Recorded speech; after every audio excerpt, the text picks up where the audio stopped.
leva um homem a deixar sua terra, sua família, a arriscar a vida em 1000 perigos? Será a ambição, o gosto pela aventura, a ânsia pelo novo? Será a destinação ou um pouco de tudo isso?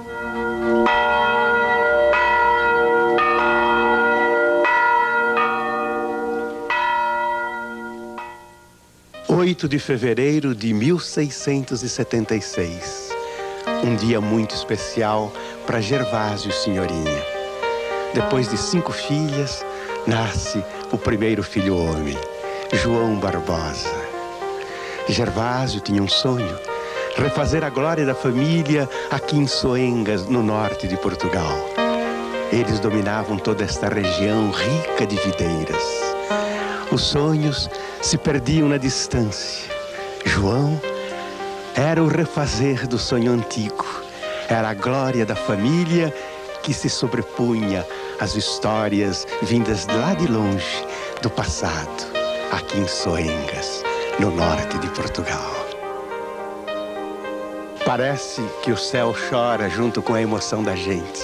Escorrendo pelas uvas da videira, pelas folhas, a água da chuva chega até nós. O coração em festa por estarmos aqui em Soengas, no norte de Portugal, ao lado dos descendentes de Fabiano de Cristo. A Conceiçãozinha, seu Antônio, Dona Conceição e este pequeno Tiago.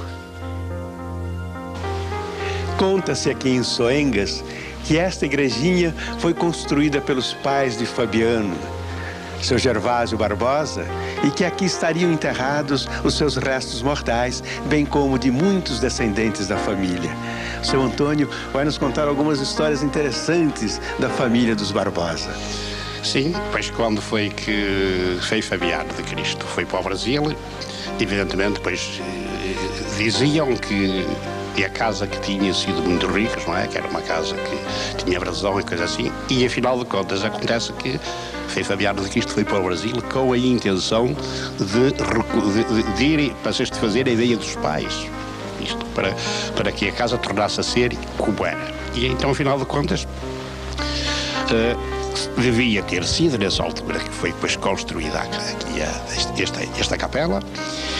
E então, há quem diga que foi com parte do dinheiro que Fabiano de Cristo mandou para os pais. Isto é, que deu uma parte para o convento onde ele foi, outra parte aos pobres e outra parte que mandou para os pais. O menino João cresceu rapidamente. Logo distinguiu-se pela inteligência aguda. Aprendeu a ler e a escrever com um sacerdote que passava pela aldeia de tempos em tempos. Graças a isso, o rapazinho João Barbosa ficou responsável pela arrumação e limpeza da igrejinha. Ao mesmo tempo, lia os livros que lá existiam.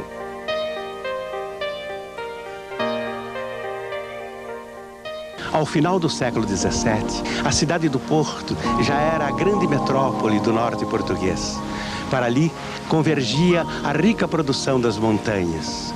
O Rio Douro era a estrada natural, por onde descia o vinho que em breve faria a riqueza da região.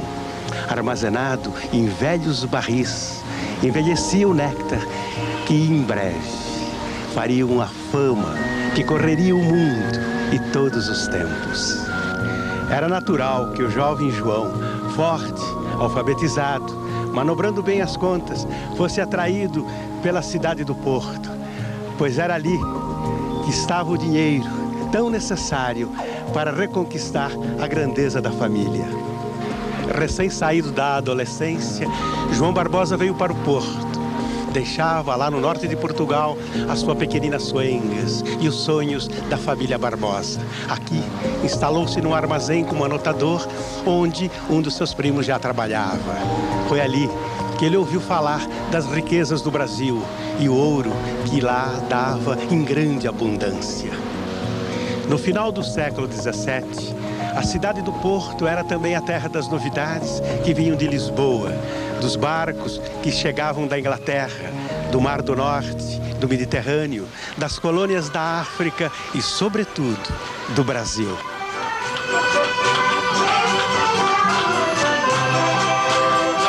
Quando chegaram as notícias da descoberta do ouro no Brasil, rapidamente todos começaram a falar. Era o que se comentava nas agitadas ruas da cidade do Porto. Na verdade, um convite irresistível para João Barbosa, seu primo e um jovem amigo. Formariam uma companhia no Brasil. Um outro parente mais velho ficaria no porto, encaminhando as remessas das mercadorias. Aproveitando o estímulo da coroa portuguesa, embarcaram num dos galeões para a grande aventura. Já levavam um primeiro carregamento de roupas, botas, cintos, facões, cordas, salames, conservas e vinhos.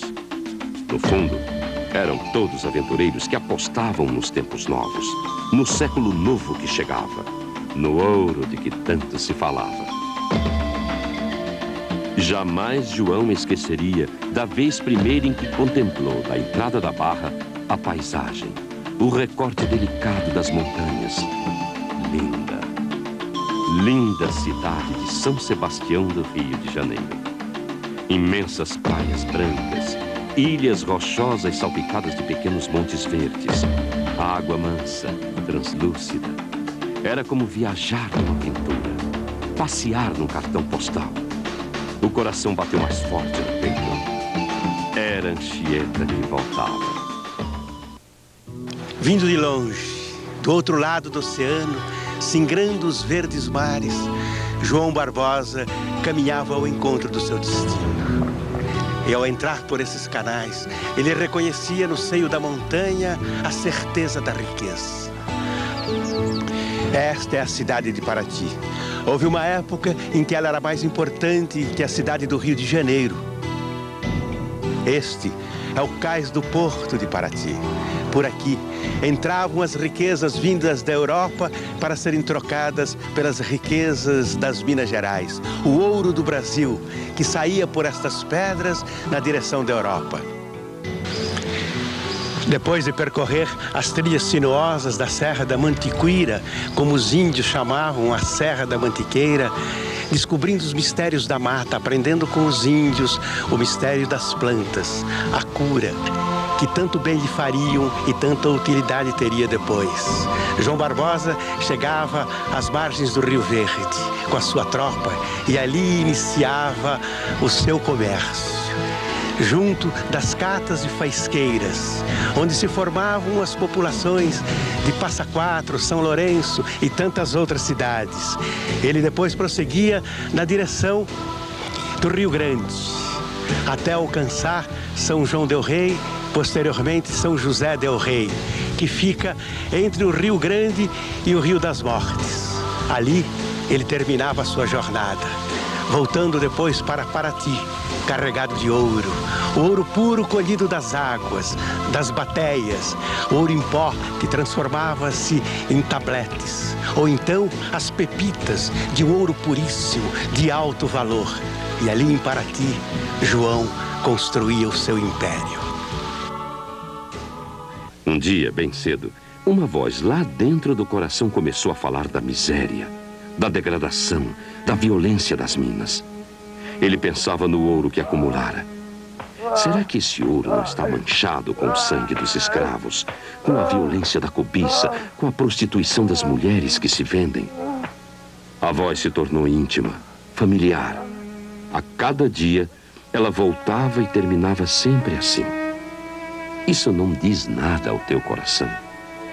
João ficava melancólico e meditava. Será mesmo esse o sentido da vida? Em meados de 1704, João foi ao Rio de Janeiro liberar um carregamento que chegara de Portugal. Enquanto aguardava a maré, visitou pela primeira vez o convento, bem visível, no alto do morro de Santo Antônio. João jamais soube o que lhe passou pela cabeça naquele instante. Estava ali sem ter planejado nada, mas sabia que desejava ardentemente entrar para o convento. Seu próximo passo seria em Angra dos Reis, no convento de São Bernardino de Sena, onde estava o provincial, o único que poderia concordar com a sua solicitação. No dia seguinte, João embarcou na falua, descarregou a mercadoria em Paraty, chamou o sócio e discutiu a sua saída da sociedade. Feitas as contas, havia um saldo muito grande a ser dividido. Venderam as mulas, venderam os estoques. E João pediu ao companheiro que levasse recursos aos familiares em Soengas. Outra bolsa de muitos recursos foi oferecida aos templos da vila de Paraty e a outros locais mais próximos. Em seguida, João tomou um barco e foi para Angra dos Reis, ao encontro do seu destino. Frei Boaventura de Jesus era o provincial. Enterneceu-se até as profundezas mais íntimas do ser ao ouvir João que falava com a alma. João falou-lhe de sua família, do sonho dos Barbosa em Soengas, dos trabalhos no porto, da viagem aventureira, das montanhas, das minas, da riqueza e da tragédia.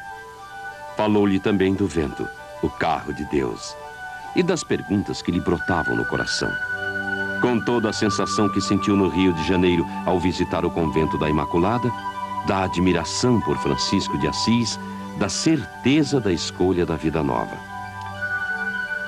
Quando João entrou no convento de São Bernardino de Sena, estava com 28 anos, quase 29. Era o dia 8 de novembro de 1704.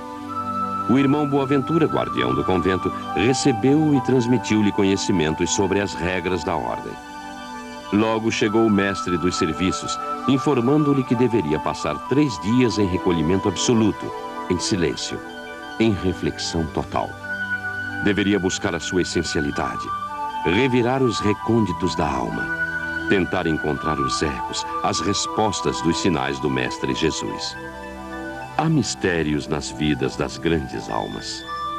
João perdeu a noção do tempo. Não sentiu fome nem sede. Não sabia se dormia, mas teve sonhos recorrentes.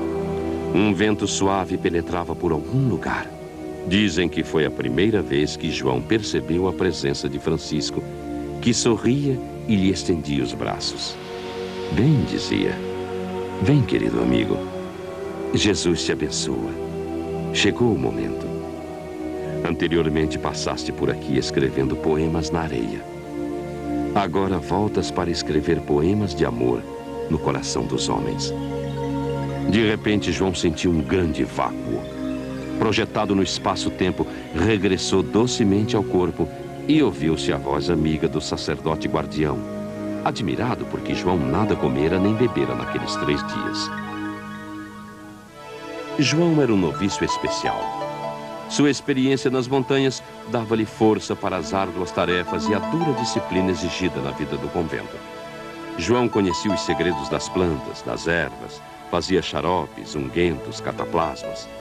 Atendia as pessoas com carinho, um amor tão grande que parecia até mágica. As melhoras logo apareciam. João também trabalhava como porteiro, uma função delicada.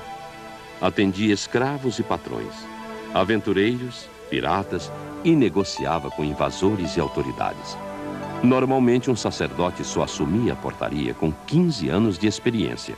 Mas João, noviço, ajudava o porteiro e, em seguida, assumiria a espinhosa função.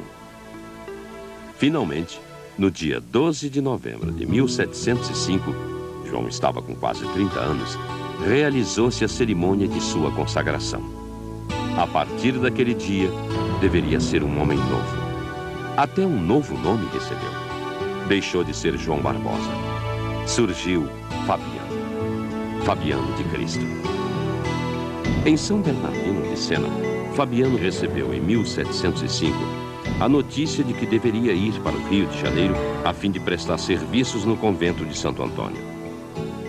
Fabiano aguardava o momento para despedir-se dos companheiros, quando percebeu a chegada do índio velho que fora seu guia nas montanhas das Gerais. Mais do que um guia, era um amigo que lhe ensinara os segredos das plantas e dos animais.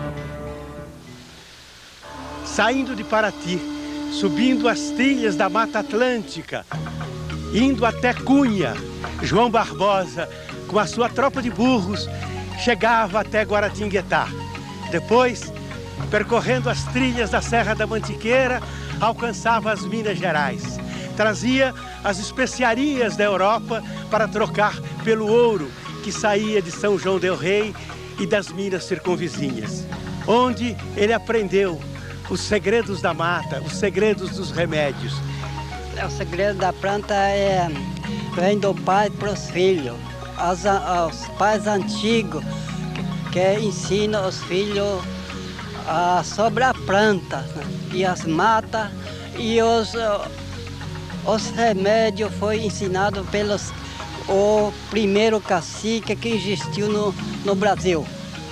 Porque o primeiro cacique andou dos antigos, quando Deus pôs essa terra e o mundo e o céu, já estava junto aqueles dois casais de índios, junto quando o Deus pôs a mata, a terra e o céu. E esses ensinamentos fazem parte da história de João Barbosa. Este aprendizado que lhe foi muito útil depois, sensível ao drama dos seus semelhantes. Ele abandona essas riquezas e abandona estas matas para ser recluso num mosteiro, porteiro no mosteiro. E com a sua vivência das matas, do remédio das matas, ele pôde curar aqueles mendigos que, sofridos, batiam à sua porta. O velho índio fora escravizado, mas fugira do capitão do mato.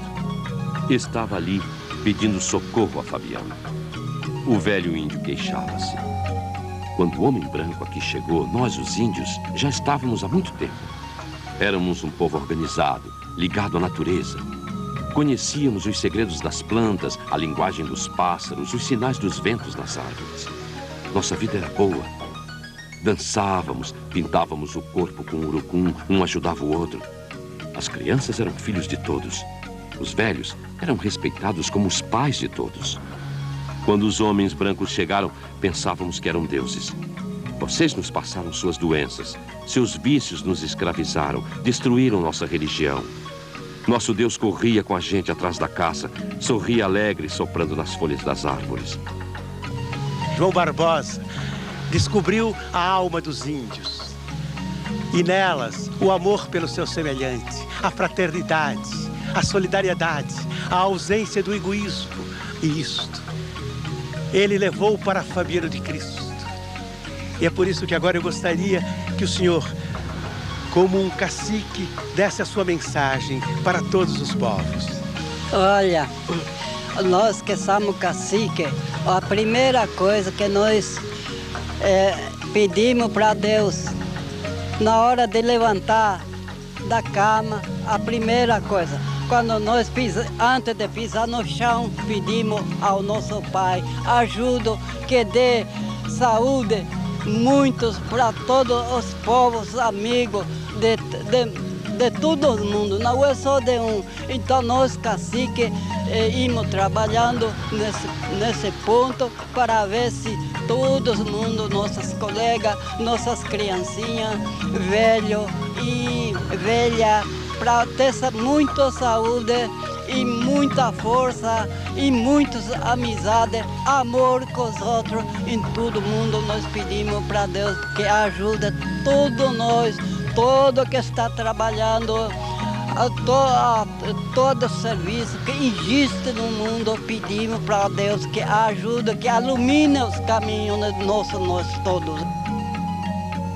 Finalmente, Fabiano chegou ao convento de Santo Antônio e preparou-se para iniciar no dia seguinte outra etapa de sua extraordinária vida. Fabiano tornou-se o grande servidor de todos. Foi porteiro e auxiliar de enfermagem. Usou sua habilidade para negociar com ricos e pobres, escravos e senhores, num Rio de Janeiro que crescia, politicamente se tornava cada vez mais importante. Um Rio que, em breve, seria a capital do Brasil. Fabiano acordava sempre muito cedo. Isto quando dormia. Muitas e muitas das suas noites eram passadas em claro, ao lado dos seus doentinhos. Quando podia, recostava-se num pano ali mesmo, na enfermaria, e descansava. Meditava sempre.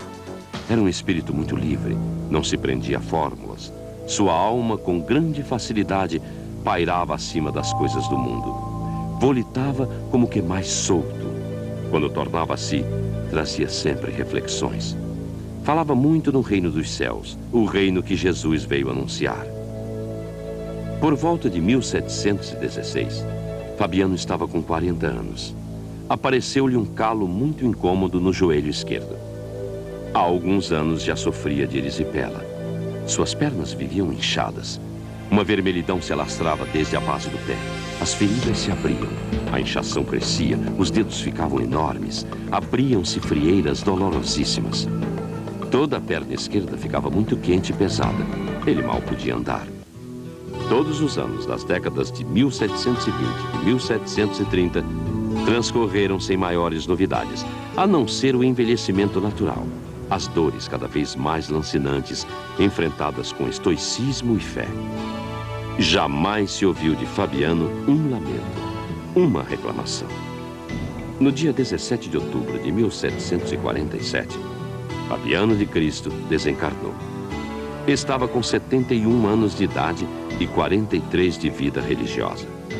Mais que o sacerdote, mais que o porteiro, o enfermeiro, o conselheiro, era o exemplo vívido das virtudes cristãs. Muitos sabiam que ele havia alcançado culminâncias espirituais. Escrevera, de fato, um hino de amor no coração dos homens. Enquanto o povo se lamentava pelo paizinho Fabiano que se fora, seu corpo físico não enrijeceu. As horas de calor carioca viam o tempo passar e o corpo recender a rosas. Todos murmuravam: milagre, milagre do santo, viva Fabiano, Fabiano de Cristo.